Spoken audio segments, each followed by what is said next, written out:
Hello guys, welcome to my video. So today learn how to change your user account name. Okay, let's go. So step 1. Open the control panel.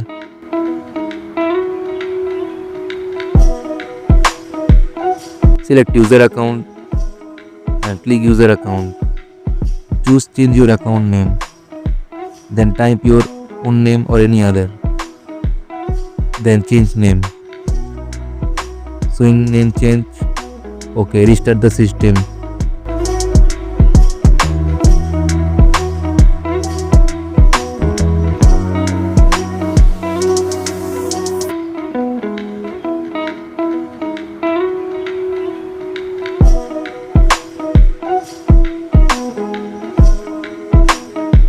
Name change successfully.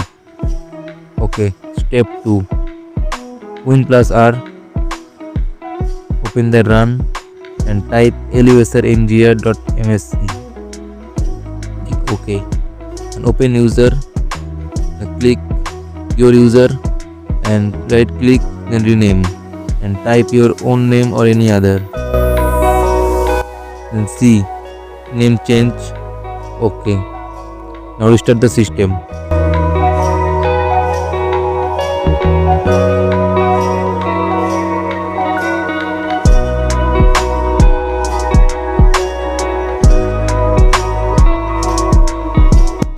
Now see name change successfully.